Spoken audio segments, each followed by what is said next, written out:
ما تتوقعوش إن قصة زي دي ممكن تحصل فعلا، بس لما تسمعوها هتفضلوا مصدومين لحد الآخر. اسمي إليز، عندي 44 سنة. كانت عزباء لسنين طويلة، وبأربي ابني ليني لوحدي، دلوقتي عمره 22 سنة. كنا دايما قريبين جدا، بنعدي مع بعض كل صعب وسهل في الحياة. في ليلة من الليالي حصل حاجة محدش يتخيلها. ليني رجع البيت مرهق جدا، قال إنه مش تمام، شكله تعبان فعلا. قلت له يرتاح على سرير شوية. الجو كان برد في البيت، غطيته ببطانية ثقيلة عشين يدفى. في الأول كان كل حاجة عادية، بتساعد ابنها، بس فجأة حسيت إنه بدأ يقرب مني أكثر تحت البطانية. لف ذراعه حوالي براحة، زي ما كان بيعلو وهو صغير. استغربت شوية، بس قلت يمكن محتاج يحس بالأمان. بس اللي حصل بعد كده خلى قلبي يدق بسرعة. حسيت بحاجة صلبة تحت البطانية، قلبي بدأ يجري. حاولت أهدي نفسي، قلت ده ابني، يمكن مش واخد باله. لكن الدقائق عدت، وهو لسم قريب، تنفسه ثابت، وأنا محاصرة في اللحظة دي، مش عارفة أتحرك ولا أتكلم. وبعدين رفع رأسه، بص في عيني بنظرة غريبة، خليط من الحنان والتوتر، كأنه بيسألني: كدم تمام؟ حاولت أبتسم، بس الصمت كان أقوى مننا.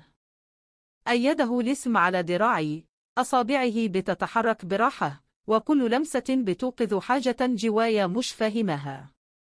التوتر في الجو كان ثقيل جدا، زي عاصفة صامتة. وبعد لحظات طويلة، ليني سحب نفسه شوية، ضحك بإحراج، فرك رقبته وقال: آسف يا أمي، ما كنتش أقصد أخلي الحاجة غريبة. بسيط له، لون خدوده احمر شوية، واضح إنه كمان مرتبك زيي بالضبط. قالت له بهدوء: ما فيش مشكلة يا ليني، إحنا عايشين مع بعض من زمان، أحيانا الحاجات بتبقى غريبة شوية. في اللحظة دي رن جرس الباب، جارنا مارك جه يسأل لو محتاجين حاجة بسبب البرد.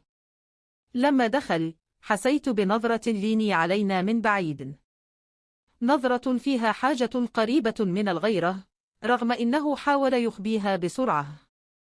لما مارك مشي، ليني وقف في الطرقة، ذراعاته متشابكة، وشه جدي، كأنه عايز يقول حاجة بس مش عارف. سألته: أنت كويس يا ليني؟ قال بصوت وطي: أيوه. بس ما كنتش متوقع مارك يجي دلوقتي.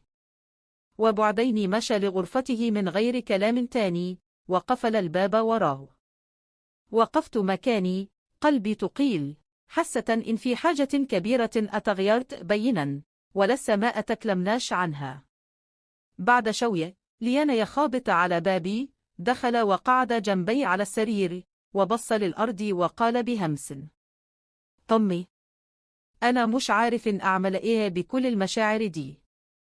أنا آسف لو خليت الحاجة غريبة. حطيت أيدي على كتفه، قالت له: ما فيش مشكلة يا حبيبي، إحنا بنعيش مع بعض من زمان، أحيانا المشاعر بتتعقد. فجأة حط رأسه على كتفي، زي زمان لما كان صغير. احتضنته براحة، وحسيت بهدوء غريب، بس في نفس الوقت كانت عارفة إن الموضوع مش خلص.